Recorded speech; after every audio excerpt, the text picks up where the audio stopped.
Hold on, you gotta say that again. Okay, so welcome to another episode of The Shack Show.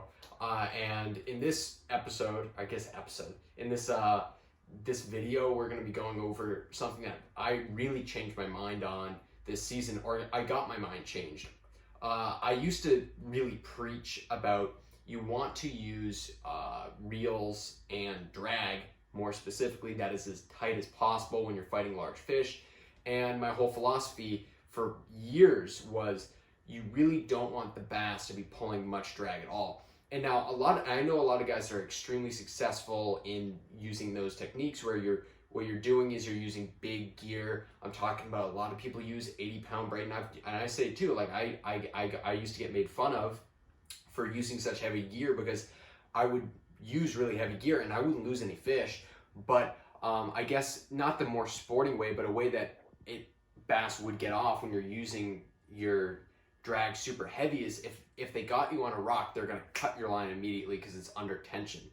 And over time, and fishing a lot and talking to a lot of fishermen that are extremely good fishermen, I figured out it is better to have drag that is looser.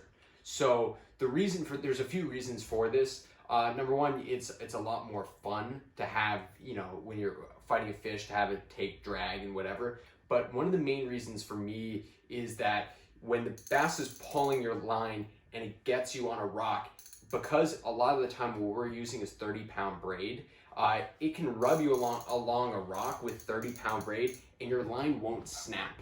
So what happened to me many times is I'd be fighting really big fish and I'd be fighting them, I'd be pulling really hard on them, and then all of a sudden they would hit a rock and I'd go flying backwards and almost fall over because I had so much tension and drag on the fish. And so I caught a lot of bass this year, and actually it all started on a beach where, it gave me the confidence where in a spot that I didn't have any structure to worry about breaking off on, I was able to fight the fish with the lighter drag. So this is a Van Staal VSX 150. It doesn't produce very much drag at all. It probably maxes out around 6 or 7 pounds of drag with it locked down, and even then it's going to be super tight.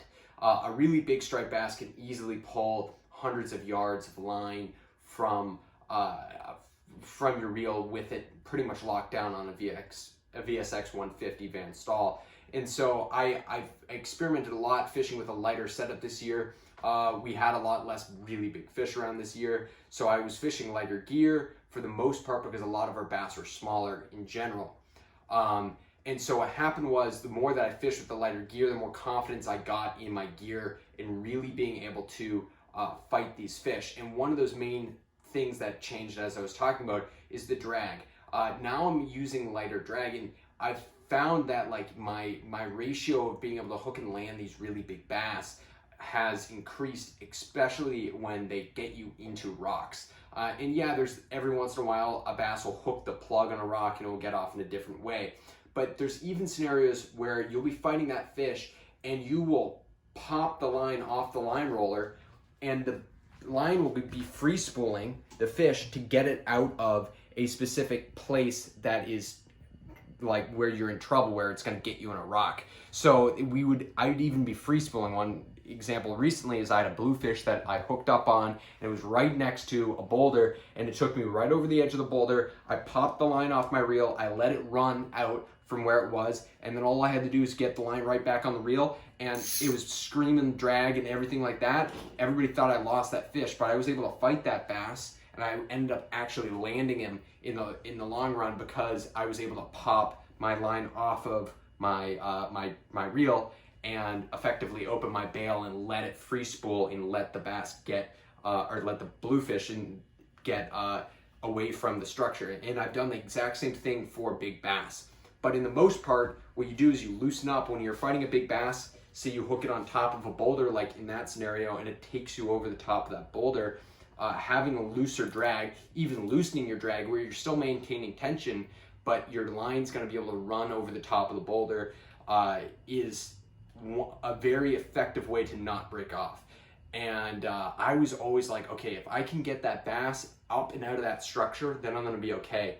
And even with the heaviest drag and heaviest line that I've used, you hook a bass that's 25, 30 pounds, you're not going to be able to stop it from taking at least one run. So it's extremely difficult to turn those fish when they're right on top of boulders. And now with using this lighter gear, I've been able to experiment with using much lighter drag to land big fish. And yeah, it's going to be something that takes a lot of skill, especially to turn fish when they're in very specific spots where you have boulders, or say you're in one area. I landed a big bass recently where there's huge waves, and I was literally 2 sets of rocks in. So there was a line of boulders that were in front of me, and with too deep water for me to get out to the second set of rocks, and I was casting over the top of that.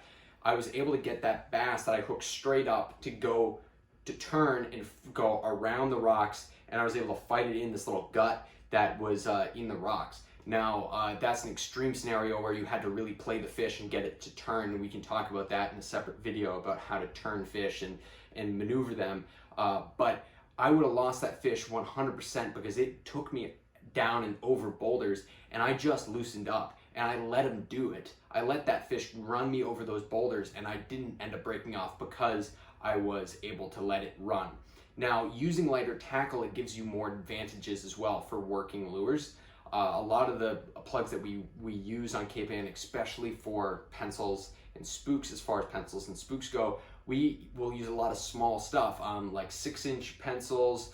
We've plenty of spooks, even like the Rebel Jumping Minnow, which is like 4 inches long. So we're using some small gear, and you still have potential to hook a really, really big bass on that small gear.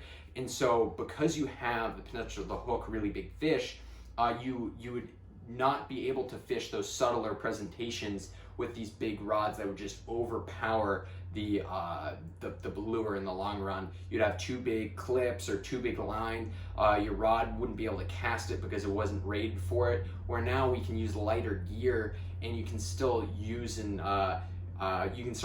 those presentations that are much smaller and cast them and work them easily, and still have the ability to fight those fish and land them. So this is all like advantages to using a lighter line and lighter drag and a lighter rod for a lighter rod and a lighter reel in general. But having that lighter reel is super important. Lighter drag pressure. I'm more talking about drag pressure in this than the rod and the reel, but it's all about, like, even if you had heavy gear and you hooked up on a bass, and I know it's a rule of thumb and a lot of guys talk about, like, you hook a big fish and it takes you into structure. If you can loosen up, you'll be able to play the bass out, and that's extremely, like, that's 100% true. And I felt like I was doing a disservice to be always preaching heavy gear, and then when I started to learn and figure out that I think that maybe I was wrong and that fishing lighter gear might be a better option, I wanted to make a video just to say that, like, there is other philosophies about it. And I know guys that catch extremely big bass and they still talk about, you don't want the bass pulling a click of drag. You lock up on your gear and you keep them from moving, and you are the one that's controlling the fight the whole way in. And that's totally one way to do it. And I've done it many times where I've turned bass and not let them pull any drag until I get them up and away from the structure. But you run into other problems like them bending up hooks, your line breaking. There's a lot of different issues that you get from using too heavy gear that using this lighter gear helps you with. But I do have to say, though, I have had scenarios, and this is years ago, where I hooked really big bass on lighter gear and I just could not turn them, and they got me over a boulder and they snapped me off. But for the most part, if you're even using 30-pound braid, we are able to stop and turn some extremely big bass. So I decided to make a video about talking about this lighter drag, kind of the pros and cons to it, and why I've started to use lighter gear, because I get a lot of questions and from guys that are big into using heavy gear about why I use such light gear to catch big bass. And that's because after talking to a lot of people that use lighter gear and using it myself all season, I've had a lot of fun being able to play these fish a little bit more, and I've been able to use lures and tactics I've never been able to use before because they're too small for heavier gear. The 3 main reasons I use lighter drag is one, because if a bass dives over a boulder and snaps you off with heavier gear, it can't do that when your drag is lighter. The line will just rub against the rock, and most of the time, if it doesn't get caught, it won't snap, and you'll be able to save that fish. The other reason I use lighter drag and lighter gear now is so that I can work smaller presentations that I wasn't able to with such big gear. The rods were overpowering little lures, and I can use and utilize different techniques that I've never been able to before.